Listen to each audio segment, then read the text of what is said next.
He went to the closet and got his gun out. And that's when he put it up to my head and told my mom, "You better hang up the phone." I just remember thinking, this is it. He's going to either kill us or he's going to hurt us really bad, because he was in such a rage.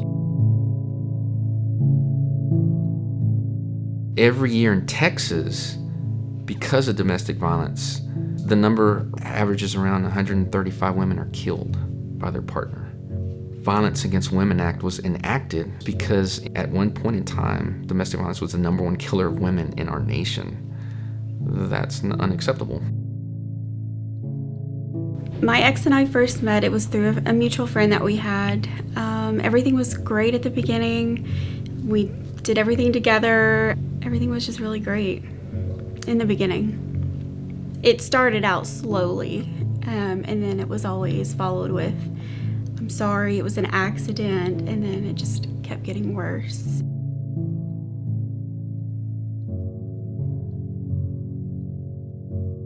Being West Texans, I think there's a general sense that we're different than a lot of parts of the state.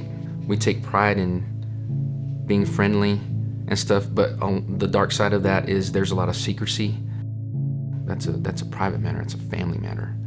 And so I think the more we can open up about it, and we're willing to accept our faults, but we're willing to fix it, and I think that would go a long ways towards curbing that, bringing those numbers down.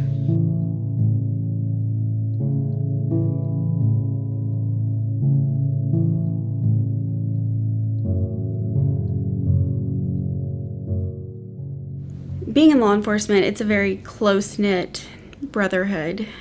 There would be times where they would show up and tell us, "Well, y'all just need to get along." And I'm in tears and I have marks on my face or on my neck, and they would see it, but it was never acknowledged. I felt defeated every time. It was hard.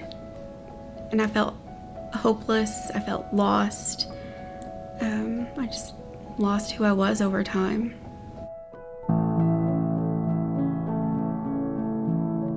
Our shelter in Lubbock is the third largest shelter in the state, which says something about the amount of violence that is taking place, because statistically speaking, we know that domestic violence is so underreported, and Lubbock is certainly not the third largest city in the state.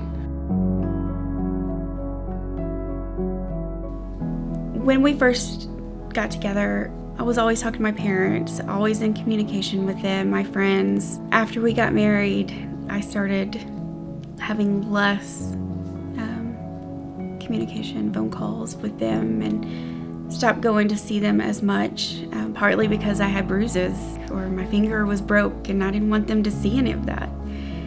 So I hid all of that. And one day I just called my mom and started crying. I said, "I can't do this anymore." There's a lot of stigma to that. No one wants to admit, I beat my wife, I beat my kids. And they're not gonna admit like, "Oh, the man I married terrifies me," or "the father of my children is a monster." It's ugly because there's a villain in this story.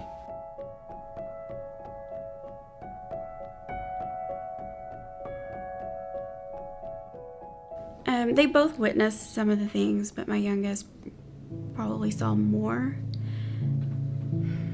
It was hard trying to find the right words to say and to be on a level where he can understand what I'm trying to tell him. We talked about hitting someone is not okay. They know now what respect is and what respect is not. It was scary, having to start over and not knowing how am I going to make ends meet, where we went from 2 incomes, now it's going to be 1. But I would do it all over again and not be in that relationship.